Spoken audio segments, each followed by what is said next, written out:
नमस्कार दोस्तों, आप सभी का एक बार फिर से स्वागत है। दोस्तों, आज मैंने पहले ही बताया था कि जुलाई 2019 के admission Vardhman Mahaveer open university Kota में स्टार्ट हो चुके हैं। तो मैं उसके पर कोर्स मतलब हर कोर्स की ग्रेजुएशन है, चाहे पोस्ट ग्रेजुएशन है, एमए एमएससी, सब्जेक्ट के नाम से थोड़ी डिटेल्स में उसका वीडियो बनाऊंगा।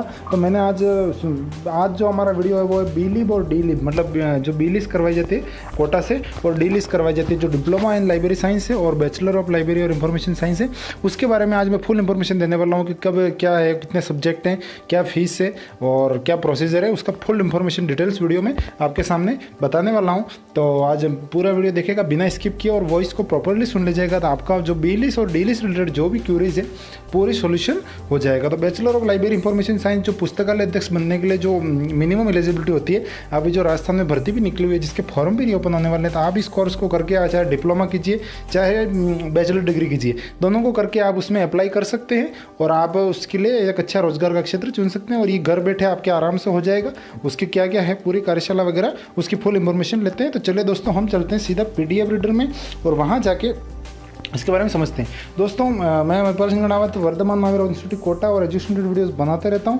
चैनल को सब्सक्राइब करें और बेल आइकन को ऑन करें, या जॉब अलर्ट और सारे वीडियोस में अपलोड करता हूं। अगर आपने वर्धमान महावीर इंस्टीट्यूट में एडमिशन लिया है या फिर आप लेने वाले हैं तो चैनल को सब्सक्राइब कर दीजिए। यहाँ आपको प्रोस्पेक्टस कैसे करें, एग्जाम की तैयारी कैसे करें, असाइनमेंट कैसे बनाएं, उस रिलेटेड सारे इंफॉर्मेशन वीडियो आराम से यहाँ सब एक ही जगह पर सब कुछ मिल जाएगा। और अगर आपको कुछ प्रॉब्लम है तो आप कमेंट कीजिए, मैं आपको जरूर यहाँ पे सॉल्यूशन देने की कोशिश करूँगा। तो चलिए दोस्तों, हम सीधा ओपन करते हैं prospectus. Vardhman Mahaveer open university 2019-20 का ये प्रोस्पेक्टस है, आपको दिख रहा होगा विवरणिका। और इसमें हम बात करने वाले हैं जो है डिप्लोमा इन लाइब्रेरी साइंस। ये वाला कोर्स जो है दोस्तों, इसको थोड़ा मैं जूम कर लेता हूँ। एक तो डिप्लोमा इन लाइब्रेरी साइंस जो 153 पेज नंबर पर है, और दूसरा जो कोर्स की बात करेंगे हम आज, जो वो करेंगे बी लिस्ट के बारे में, और जो 119 पेज पर है, बैचलर ऑफ लाइब्रेरी और इंफॉर्मेशन साइंस। तो चलिए दोस्तों, सबसे पहले हम चलते हैं डिप्लोमा कोर्स की तरफ से 153 पे। तो चलिए वहाँ से सीधा पेज नंबर 153 पे जाते हैं। हमें यहाँ पीडीएफ के पेज नंबर से कोई मतलब नहीं, हम जो यहाँ जो अंदर जो बुक के जो पेज नंबर है उससे हमें कोर्स के ऊपर पहुँचना है। तो ये आ गया 153 पे डिप्लोमा इन लाइब्रेरी साइंस, ये 153 पेज नंबर पे आ गए हम। तो diploma in library science course में देखते हैं कि इसमें क्या क्या मोस्ट एंड इम्पोर्टेंट बातें हैं। पुस्तकालय एवं सूचना विज्ञान में डिप्लोमा है, diploma in library information science, इसको कोड है इसका डी लिस्ट, या फिर आप डी लिप भी कह सकते हो, डिप्लोमा इन लाइब्रेरी साइंस। तो अब ये पुस्तकालय के बारे में कोर्स है, इसके उद्देश्य क्या है कोर्स के, उसके बारे में हमें ज़्यादा टाइम वेस्ट करने की ज़रूरत नहीं है। अब सीधा चलते हैं हम जो एडमिशन एलिजिबिलिटी, मतलब इसमें आप क्या आपके पास एलिजिबिलिटी होनी चाहिए इस कोर्स में एडमिशन लेने के लिए। किसी मान्यता प्राप्त बोर्ड से सीनियर सेकेंडरी 10+2 उत्तीर्ण, समकक्ष 1989 हायर सेकेंडरी, मतलब आपको कुल मिला के इस कोर्स में एडमिशन के लिए आपके 12th क्लियर होनी चाहिए डिप्लोमा इन लाइब्रेरी साइंस में एडमिशन के लिए। और या फिर आपने वर्धमान महावीर ओपन यूनिवर्सिटी से बीएपी, बीसीपी या बीएससीपी अगर आपने कर रखा है तो आप ये कोर्स कर सकते हैं। अथवा इसके अलावा अगर आपने मान लो आप 8वीं कक्षा उत्तीर्ण है, मतलब आप 8वीं पास हैं और किसी सार्वजनिक पुस्तकालय अथवा शैक्षणिक पुस्तकालय या विशिष्ट पुस्तकालय में 5 साल का कार्य करने का अगर आपका एक्सपीरियंस है तो आप ये कोर्स 8वीं पास होते हुए भी एडमिशन ले सकते हो। अगर आपका डिस्ट्रिक्ट लाइब्रेरी है या फिर जो छोटी छोटी लाइब्रेरीज होती है, शैक्षणिक जो लाइब्रेरी होती है, उसमें अगर आपका एक्सपीरियंस है 5 साल का और आप अगर 8th पास है फिर भी आप इस कोर्स में एडमिशन ले सकते हो। तो मोटा रेशियो यही है कि इसमें आपको 12th होना चाहिए। दूसरी बात है दोस्तों, ये कोर्स आपको 1 साल में पूरा हो जाएगा, और अगर आप कई बार एग्जाम नहीं दे पाते तो आप अधिकतम 4 साल में इस कोर्स को आपको पूरा करना होगा। इसमें आपको जो पढ़ने की सामग्री है वो हिंदी में मिलेगी। श्रेयांक 36 क्रेडिट का ये डिप्लोमा है, तो क्रेडिट से आपको कोई ध्यान नहीं रखना, आपको केवल इसमें कोई क्रेडिट का कोई इशू नहीं है, क्योंकि वो कोई इशू इग्नू में होता है। कोटा में ऐसा कोई झंझट नहीं है, कोटा में आपके सामने सब्जेक्ट क्लियर रहते हैं, उन्हीं सब्जेक्ट में आपको क्लियर करना है। और दोस्तों दूसरी बड़ी बात, इस कोर्स की जो फीस है डिप्लोमा इन लाइब्रेरी साइंस की फीस है 3,500 रुपये, ओनली 1 साल है, 3,500 ही लगेगा आपको। 3,500 रुपये में आपको 1 साल के अंदर डीएलएस की डिप्लोमा यहाँ से मिल जाएगा। अब बात आती है दोस्तों पेपर कौन कौन से इसमें। दोस्तों जो 1 साल का डिप्लोमा है उसमें टोटल 6 पेपर होंगे। पुस्तकालय वर्गीकरण, पुस्तकालय वर्गीकरण एवं सूचीकरण, पुस्तकालय वर्गीकरण पेप्टिकल, पुस्तकालय वर्गीकरण पेप्टिकल, ये दोनों पेप्टिकल पेपर हैं।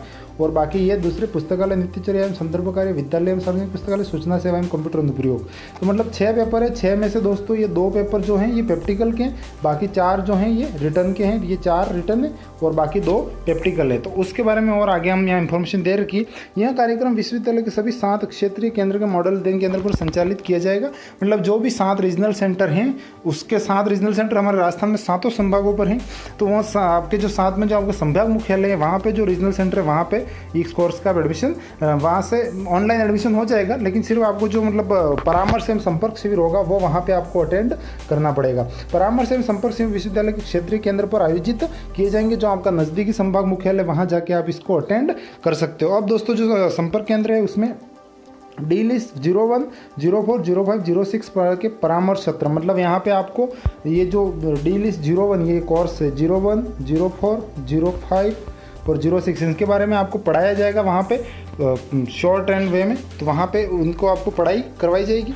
और डी लिस्ट 02, 03 पाठ्यक्रम के लिए संपर्क शिविर आयोजित किए जाएंगे। विद्यालयों की 2/3 सत्रों में उपस्थिति अनिवार्य होगी और वहाँ पे आपको संपर्क शिविर करवाया जाएगा, मतलब जो आपका रीजनल सेंटर है उसी पर जो 2 प्रैक्टिकल सब्जेक्ट है आपके डी लिस्ट 01, 02 और 03, तो इन प्रैक्टिकलों के जो संपर्क शिविर होंगे उसमें आपको 2/3 उपस्थिति आपकी कंपलसरी रहेगी, तभी आपको आपका रिजल्ट डिक्लेयर किया जाएगा। आप एग्जाम में भी बैठ सकते हो, कोई प्रॉब्लम नहीं, लेकिन आपका रिजल्ट रुक जाएगा। तो इसलिए आपको जो प्रैक्टिकल कैंप मतलब परामर्श कैंप पे जो संपर्क शिविर है उसको 100% अटेंड करना जरूरी है। दोस्तों इस कोर्स के लिए न्यूनतम अवधि 1 वर्ष है। विद्यार्थी की 3 घंटे की लिखित परीक्षा आयोजित होगी। प्रत्येक पाठ्यक्रम पेपर 100 नंबर का होगा और उस पेपर में 36% आपको लाने ही हैं और ये आपको पूरा कंप्लीट करना होगा। तो ये तो सर डिप्लोमा के बारे में जो नॉर्मली प्रोसेस थी वो बताई मैंने। अब हम चलते हैं सीधा दोस्तों बी लिस्ट के बारे में जानने के लिए। बी लिस्ट की जो डिटेल थी वो थी 119 नंबर पेज पर, तो हम चलते हैं सीधा 119 नंबर पेज नंबर पे और वहाँ जाके बी लिस्ट के बारे में जो इन्फॉर्मेशन है उसको देखते हैं, और ताकि मैं आपको जो शॉर्ट एंड वे में जो भी इन्फॉर्मेशन है उसकी पूरी दे देता हूँ। हम आ चुके हैं दोस्तों 119 नंबर पेज पे। पुस्तकालय एवं सूचना विज्ञान में स्नातक कार्यक्रम वो था, डिप्लोमा था, ये दोस्तों डिग्री है, इतना फर्क है। और वो डिप्लोमा है वो पुस्तकालय अध्यक्ष की जो पुस्तकालय लाइब्रेरियन की भर्ती आती है उसके लिए, और ये बी लिस्ट की जो डिग्री है मान लो आपको लाइब्रेरियन 2nd ग्रेड की भी भर्ती आती है तो भी इसके लिए आप एलिजिबल हैं। मान लो आप लाइब्रेरियन 2nd ग्रेड की भी भर्ती निकलती है, जो 3rd ग्रेड से पुस्तकालय अध्यक्ष 3rd ग्रेड पद है और 2nd ग्रेड पद के लिए मान लो भर्ती आती है तो उसमें आपके लिए बी लिस्ट मानी जाएगी। और बाकी डिप्लोमा तो है ही है, तो 3rd ग्रेड के लिए वो कर सकते हो, 2nd ग्रेड के लिए ये कर सकते हो। अगर आपकी कोई अड़चन नहीं है और आपकी ग्रेजुएशन कंप्लीट है तो आपको मेरे अकॉर्डिंग बी लिस्ट में एडमिशन लेना चाहिए, ताकि यहाँ से आपके दोनों कैचमेंट कर सकते हो और बी लिस्ट करके आप आराम से एम लिस्ट करके और 1st ग्रेड तक भी अप्लाई कर सकते हो। मान लो किसी यूनिवर्सिटी वगैरह में लाइब्रेरियन बनना चाहते हो वहाँ से भी। ये कोर्स के उद्देश्य हैं, इसमें हमें अपने कोई ज़्यादा पुस्तकालय के बारे में ही है, सीधी सी बात है कोर्स। अब इसके दोस्तों प्रवेश योग्यता के बारे में हम देखते हैं। तो इसमें दोस्तों एडमिशन लेने के लिए किसी मान्यता प्राप्त विश्वविद्यालय से 50% अंक के साथ स्नातक उपाधि होनी चाहिए, न्यूनतम 3 वर्षीय, मतलब जो ग्रेजुएशन प्रोग्राम है वो आपको कंप्लीट होना चाहिए, आपका 50% अंकों के साथ होना चाहिए, मतलब 50% अंक से आपकी ग्रेजुएशन कंप्लीट होनी चाहिए। वो चाहे BSc है, BA है, BCom है, उससे कोई मतलब नहीं, लेकिन वो ग्रेजुएशन उपाधि होनी चाहिए। और अगर SC ST OBC PH के लिए 45%, मतलब अगर आप रिजर्व कैटेगरी से हैं SC ST OBC और फिजिकल हैंडीक्राफ्ट तो आपको 5% की छूट मिल जाएगी, तो आपके लिए 45% मिनिमम BA में होना चाहिए। और बाकी दूसरे सारों के लिए जो दूसरे जो बच्चे जनरल नॉर्मल कैंडिडेट उनके लिए आपको 50% BA में होना चाहिए, तभी इस कोर्स में आपको एडमिशन मिलेगा। किसी भी विषय में स्नातकोत्तर उपाधि अथवा स्नातक उपाधि के साथ पुस्तकालय सूचना विज्ञान में डिप्लोमा, या अगर आपने डी लिस्ट कर रखी है तो आपको बी लिस्ट में एडमिशन मिल जाएगा। अगर आपने डी लिस्ट नहीं कर रखा है तो बात है, या फिर पुस्तकालय सूचना में 2 वर्ष का कार्य का एक्सपीरियंस है अगर मान लो आपने, तो आपको सीधा एडमिशन मिल जाएगा। इसमें प्रोफेशनल विषय में स्नातक उपाधि वो भी चलेगा, जैसे आपने बीटेक कर रखा है, LLB कर रखी है, जो ग्रेजुएशन के जो समकक्ष कोर्स होते हैं वो कर रखे हैं तो भी आप बी लिस्ट में एडमिशन ले सकते हैं, उसमें कोई समस्या नहीं है। दूसरा दोस्तों बी लिस्ट का कोर्स है वो 1 साल के लिए होता है और अधिकतम 4 साल, वही सेम डिप्लोमा। पाठ्य सामग्री हिंदी रहेगी, क्रेडिट 48 रहेंगे और इसकी जो फीस है वो 7,900 है, लगभग 8,000 रुपये इसकी टोटल फीस है, तो जो आप आसानी से पे कर सकते हो। और उसमें देखो दोस्तों डी लिस्ट की फीस थी वो थी 3500 रुपये और इसकी है 8,000 रुपये समथिंग, तो नॉर्मली, लेकिन ये डिग्री बड़ी है और वो डिप्लोमा है, छोटा माना जाता है वो, इससे इसकी वैल्यूएशन ज़्यादा होती है। अब इसमें दोस्तों जो टोटल बुक्स हैं वो है टोटल इसमें 8 बुक है, इसमें उसमें 6 थी और इसमें टोटल 8 बुकें, और ये बुकें आपको यूनिवर्सिटी के द्वारा आपके घर भेज दी जाती है। एडमिशन अगर आप लेते हो तो आपके घर पे बाय पोस्ट आ जाएगी। पहली पुस्तक है, दूसरी, तीसरी, ये सारी है। उसमें 2 प्रायोगिक सब्जेक्ट है, ये प्रैक्टिकल है 3 नंबर और 4 नंबर, बाकी सारे ये रिटर्न के पेपर हैं। लास्ट वाला पेपर वो कंप्यूटर के बारे में स्पेशली, तो ये 8 पेपर होंगे इसमें। और दोस्तों इसके बारे में और देखते हैं थोड़ा। इस कार्यक्रम में विद्यार्थियों के ज्ञानवर्धक एवं समस्या समाधान के संपर्क शिविर परामर्श सत्र आयोजित किया जाएगा।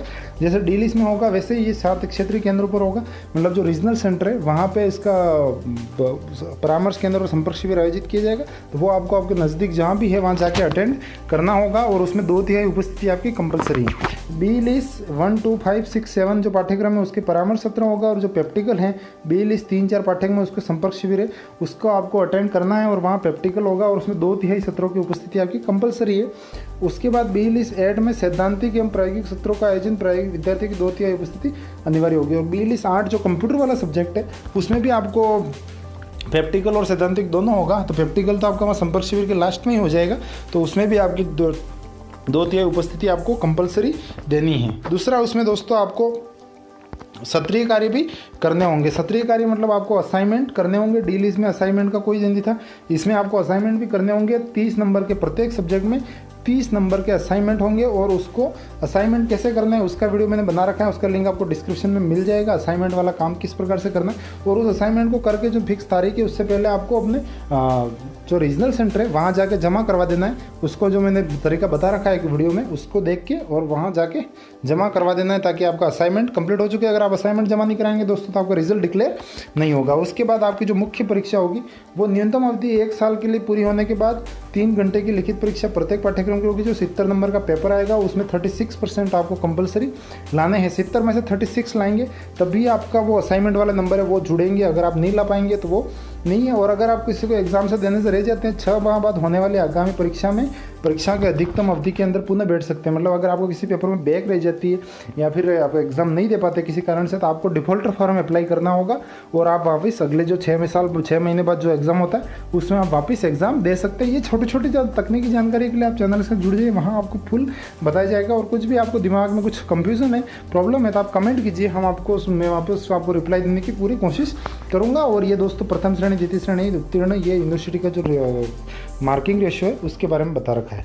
तो आज हमने दोस्तों जो बी लिस्ट है उसके बारे में जो टोटल इन्फॉर्मेशन थी उसको हमने जाना, उसको मैंने आपको फुल इन्फॉर्मेशन बताने की कोशिश की है कि यहाँ से आप क्या क्या है, कितने सब्जेक्ट हैं और क्या क्या फीस है, तो उसके बारे में मैंने आपको बताने का पूरा प्रयास किया है। इसी प्रकार आप हेल्पफुल वीडियो चाहते हैं वर्धमान महावीर खुला विश्वविद्यालय कोटा से रिलेटेड, तो आप चैनल को सब्सक्राइब करें और बेल आइकन को ऑन करके हमारे साथ जुड़ जाइए। कुछ प्रॉब्लम है तो कमेंट कीजिए, मैं आपको ज़रूर सॉल्यूशन देने की कोशिश करूँगा। दोस्तों मैं आशा करता हूँ आपको वीडियो बहुत अच्छा लगा होगा। इस वीडियो को लाइक करें और सब्सक्राइब करें। जय हिंद, वंदे मातरम दोस्तों, जय।